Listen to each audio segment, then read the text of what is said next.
What is up? Carlin here today, and today we are going to do some more George Carlin stand-up, and this one is everyday expressions that don't make sense. And yeah, let's just check it out. Now this next thing is about the English language. It's about little expressions we use. We all say them, the little sayings and expressions that we use all the time, most of us, and we never really seem to examine these expressions very carefully at all. We just sort of say these things as if they really made sense. Some people. Like, legally drunk. Well, if it's legal, what's the fucking problem? Hey. Leave my friend alone, officer. He's legally drunk. Alright. You know you can stick it. Well, why do we always assume everyone knows where they can stick it? Suppose you don't know. Suppose you're a new guy. You have absolutely no idea where to stick it. Sometimes I think there ought to be a government booklet entitled Where to Stick It.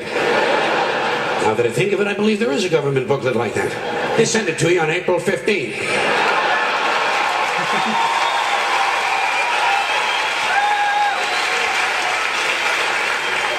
Undisputed heavyweight champion. Well, if it's undisputed, what's all the fighting about? That's what they do. It's the quiet ones you gotta watch. Ooh, I've heard that one. You know that one, eh? Every time you see a story about a serial killer on TV, what do? They bring on the neighbor. And the neighbor says, well, he was always very quiet. And someone in the room says, it's the quiet ones you gotta watch. This sounds to me like a very dangerous assumption. I will bet you anything that while you're watching a quiet one, a noisy one will fucking kill you. Yeah, you're in a bar and one guy's sitting over the side reading a book, not bothering anybody. Another guy standing up at the front with a machete, banging it on the bar, saying, I'll kill the next motherfucker who comes in here. Who are you gonna watch? We're watching that motherfucker for sure. Goddamn right. Lock him up and throw away the key. This is really stupid. Where are you gonna throw the key? Right out in front of the jail?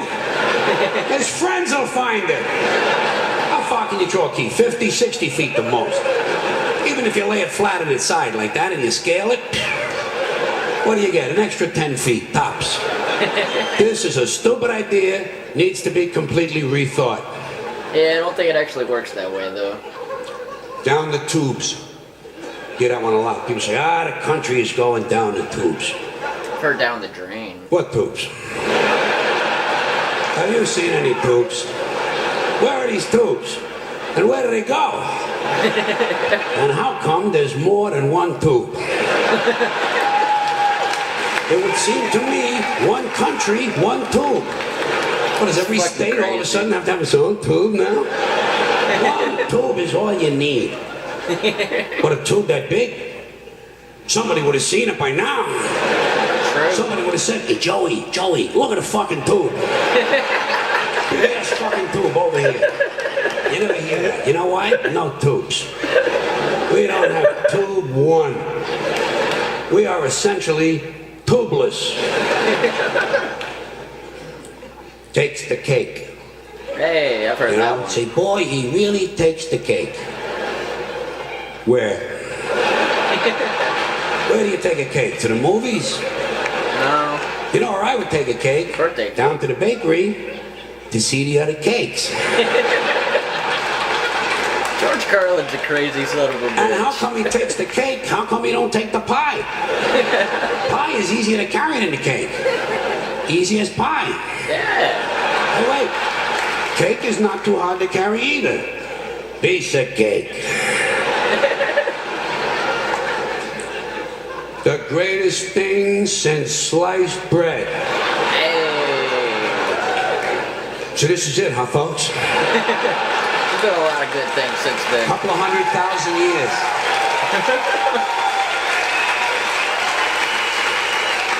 Sliced bread was getting people fucked up. The fucking pyramids, for Christ's sakes. Yeah. Panama Canal, the Great Wall of China. Even a lava lamp. Lava lamps are cool. To me, is greater than sliced bread. I agree. What's so great about sliced bread? You got a knife, you got a loaf of bread, slice the fucking thing!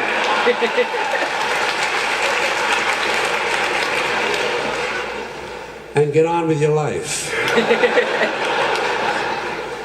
Yeah, sliced bread ain't that great. Walking the streets. You know, guy gets a parole. They say, now instead of being in prison, this guy is out walking the streets. How do we know? Maybe the guy's home banging the babysitter. Possible. Everybody gets a parole is out walking the fucking streets. Yeah, a lot of times they steal a car, you know. And we ought to be glad. I will say there's a jail that I cross in this intersection, and whenever you see people get released there, a lot of the times they don't have anyone to go to, so you do literally see them walking down the street with like their shit. So. God, he stole a car. At least he's not out walking the streets. Fine and dandy.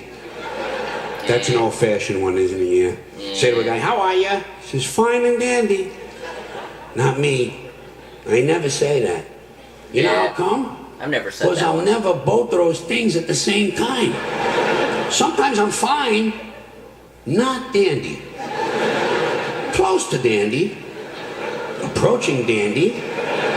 In the vicinity of dandyhood. I feel like fine isn't even like that good of an expression of being Other times, okay. I am indeed highly dandy.